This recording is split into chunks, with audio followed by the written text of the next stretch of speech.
കൂട്ടുകാരെ, മിനീസ് കിച്ചണിലേക്ക് എല്ലാവർക്കും സ്വാഗതം. എല്ലാവരും സുഖമായിരിക്കുന്നു വിശ്വസിക്കുന്നു. ഇന്ന് നമ്മൾ ചീനി കൊണ്ടുള്ള റെസിപ്പിയാണ്. ചീനിക്കിഴങ്ങ് അല്ലെങ്കിൽ മധുരക്കിഴങ്ങ് എന്നൊക്കെ പറയുന്നത്.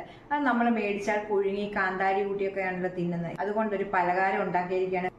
കട്ട്ലേറ്റ് പോലൊക്കെ ഇരിക്കും, എന്നാൽ അത് കട്ട്ലേറ്റ് അല്ല, നല്ല ടേസ്റ്റ് ആയിട്ടുള്ള റെസിപ്പിയാണ്. അപ്പോൾ നമുക്ക് വീഡിയോയിൽ അത് കാണാം എങ്ങനെയാണ് ഉണ്ടാക്കിയേക്കുന്നത്. വീഡിയോയിലേക്ക് പോകുന്നതിന് മുമ്പ് ഞങ്ങളുടെ വീഡിയോ കണ്ട് ഇഷ്ടപ്പെടുവാണ് ലൈക്ക് ചെയ്ത്, ഷെയർ ചെയ്ത്, കമൻറ്റ് ചെയ്ത്, സബ്സ്ക്രൈബ് ചെയ്യാൻ മറക്കല്ലേ. അപ്പോൾ നമുക്ക് വീഡിയോയിലേക്ക് പോകും. ചീനിക്കിഴങ്ങ് കൊണ്ടുള്ള റെസിപ്പിയാണ് കാണിക്കുന്നത്. അതിന് വേണ്ടി ഞാൻ ചീനി എടുത്ത് വെച്ചിട്ടുണ്ട്. പക്ഷേ ഇത്രയൊന്നും വേണ്ട, രണ്ടെണ്ണത്തിൻ്റെ ആവശ്യമുള്ളൂ. രണ്ടെണ്ണം കൊണ്ടാണ് ഞാൻ ഉണ്ടാക്കുന്നത്. രണ്ടെണ്ണം മാറ്റി വെക്കാം.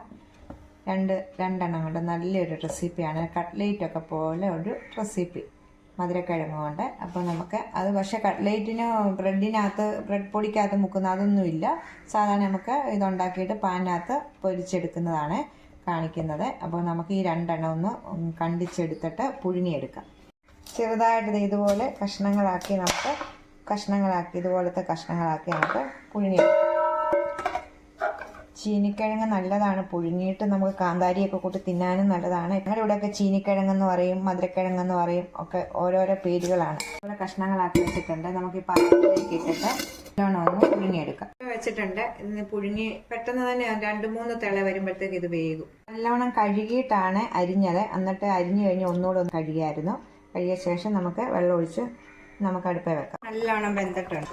ഇതൊന്ന് കോരിയെടുക്കാം. കണ്ടോ, നല്ലോണം വെന്തിട്ടുണ്ട്. ഇത് വേറൊരു പാത്രത്തിലേക്ക് ഇടാം. തീ ഓഫ് ചെയ്തിട്ടുണ്ട്.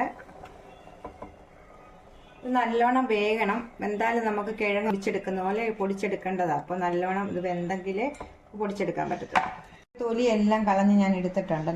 നല്ലോണം വെന്തായിരുന്നു. ഇനി നമുക്ക് ഇതിൻ്റെ സ്പൂണും കൊണ്ടോ എന്തെങ്കിലും കൊണ്ട് നമ്മൾ കിഴങ്ങൊക്കെ ഉടച്ചെടുക്കുന്നത് പോലെ നമുക്ക് നല്ലോണം ഒന്ന് ഉടച്ചെടുക്കാം. ഇതുപോലെ തൊലി ഉണ്ടെങ്കിൽ അതെടുത്ത് കളയണം കേട്ടോ. ചൂടോടുകൂടി, ചെറിയ ചൂടോടുകൂടി തന്നെ ആ തൊലിയെല്ലാം എടുത്ത് കളയാൻ നോക്കണം. ഇതെല്ലാം നല്ലോണം ഒന്ന് ഉടച്ചെടുക്കാം. എല്ലാം നല്ലോണം ഉടച്ചിട്ടുണ്ട്. ഇനി ഇതിൻ്റെ ആവശ്യമായ ഉപ്പ്, നമ്മൾ എത്രയാണോ എടുക്കുന്നത് അതിനനുസരിച്ചുള്ള ഉപ്പിടുക. ഇനി ഒരു സബോള, മീഡിയം ഒരു സൈസ് സബോള ചെറുതായിട്ട് കുത്തി അരിഞ്ഞതാണ് അതിലേക്കിടാം. കുറച്ച് കരിയാപ്പില ചെറുതായിട്ട് അരിഞ്ഞത്, 2 പച്ചമുളക് ചെറുതായിട്ട് അരിഞ്ഞതുണ്ട് ഇതിൻ്റെ കൂടെ. ഇഞ്ചി വെളുത്തുള്ളി പേസ്റ്റ് ഇല്ലെങ്കിൽ ഒന്ന് ചതച്ചിട്ട് 1 ടീസ്പൂൺ ഇടണം. ഇനി ഇടേണ്ടത് മൈദയാണെങ്കിൽ മൈദ ഇടുക, ഇല്ലെങ്കിൽ കോൺഫ്ലവർ ഇടുക.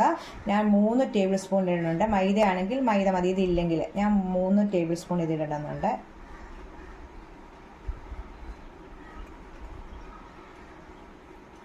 നമുക്ക് നല്ലോണം ഒന്ന് കൈ കൊണ്ട് വേണം ഇതൊന്ന് കുഴച്ചെടുക്കാനായിട്ട്.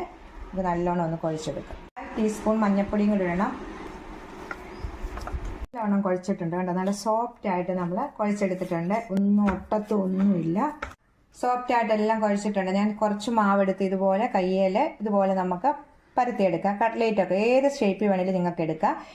ചിലർക്കൊക്കെ ഇങ്ങനെ ആകൃതി ഒരേപോലെ കിട്ടത്തില്ലെങ്കിൽ ഞാൻ എപ്പോഴും കട്ട്ലേറ്റൊക്കെ ഓർഡർ ചെയ്യുമ്പോൾ ഞാൻ കട്ട്ലേറ്റിൻ്റെ വീഡിയോയ്ക്കകത്തൊക്കെ ഇട്ടിട്ടുണ്ട്. കുപ്പിയുടെ ഒരു അടപ്പ് എടുക്കുക ചെറിയത്, എന്നിട്ട് ഇതിലേക്ക് മാവ് വെച്ചിട്ട് ശരിക്കും എന്നിട്ട് ഇങ്ങനെ കൊട്ടിയാൽ മതി, ഉടനെ തന്നെ വരുന്നതായിരിക്കും. അതുപോലെ നമുക്ക് എല്ലാം ഒന്ന് ചെയ്തെടുക്കാം. എല്ലാം ഞാൻ ഇതുപോലെ എടുത്ത് വെച്ചിട്ടുണ്ട് കണ്ടോ. ഇനി നമുക്ക് ഇതുപോലെ കട്ട്ലേറ്റിൻ്റെ പോലെ ബ്രെഡ് പൊടിക്കാത്തൊന്നും മുക്കൊന്നും വേണ്ട. നീ പാൻ അടുപ്പ് വെച്ച് കുറച്ച് എണ്ണ ഒഴിച്ച്, ഒത്തിരി എണ്ണ ഒഴിക്കേണ്ട, കുറച്ച് എണ്ണ ഒഴിച്ച് ഇതൊന്ന് ഫ്രൈ ചെയ്തെടുക്കാം. പാൻ അടുപ്പ് വെച്ചിട്ടുണ്ട്. ചൂടായപ്പോൾ കുറച്ച് വെളിച്ചെണ്ണ ഒഴിക്കാവേ, കുറച്ച് ഒഴിച്ചാൽ മതി. ചൂടായിട്ടുണ്ടെങ്കിൽ നമുക്ക് ഓരോന്നോരോന്ന് ഇതിലേക്ക് ഇടാം. ഇട്ട് കഴിഞ്ഞിട്ട് തീ ഒന്ന് കുറയ്ക്കണം. ഇപ്പോൾ ഫുൾ തീയിലാണ് ഇരിക്കുന്നത്. ഇപ്പോൾ വലിയ പാനായതുകൊണ്ട് നമുക്കൊരു 3-4 എണ്ണയിൽ ഇടാം. തീരെ കുറയ്ക്കല്ലേ, മീഡിയത്തിൽ തീ കൊണ്ട് വെക്കുക. എന്നിട്ട് ഇതിൻ്റെ പുറത്തോട്ട് നല്ല ചൂടായ എണ്ണ കോരി ഒഴിച്ച് നല്ലോണം ഫ്രൈ ചെയ്തെടുക്കാം. മുങ്ങിയൊന്നും കിടക്കണ്ട, പൊടിഞ്ഞൊന്നും പോകത്തില്ല. കുറച്ച് കഴിയുമ്പോൾ നമുക്ക് ഇത് മറിച്ച് തിരിച്ചു നോക്കിയിട്ട് എടുക്കാം. ഇതെല്ലാം ഒന്ന് മറിച്ചിടുന്നുണ്ട്.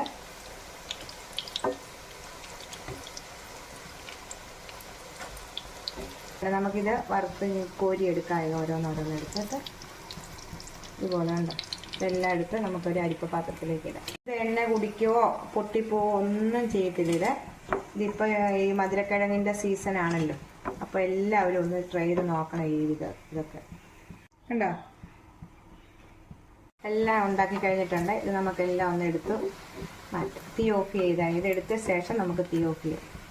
മുരുമുരാന്നായിരിക്കും, നമ്മൾ ഉഴുന്നുവടയൊക്കെ എടുക്കത്തില്ല അതേപോലെ. നിങ്ങളെ ഞാൻ മുറിച്ച് കാണിക്കാം. നമ്മുടെ ഈ മധുരക്കിഴങ്ങ് നല്ലോണം പുഴുങ്ങിയതാണല്ലോ, അത് കാരണം അങ്ങനെ വേകാനൊന്നുമില്ല. നല്ല ടേസ്റ്റാണ്. പുറത്ത് നല്ല മുരുമുരിപ്പും അകത്ത് നല്ല സോഫ്റ്റും. കണ്ടോ? എല്ലാവരും ഒന്ന് ട്രൈ ചെയ്ത് നോക്കണം. നമുക്ക് അടുത്തൊരു വീഡിയോയിൽ കാണാം. ടാറ്റാ.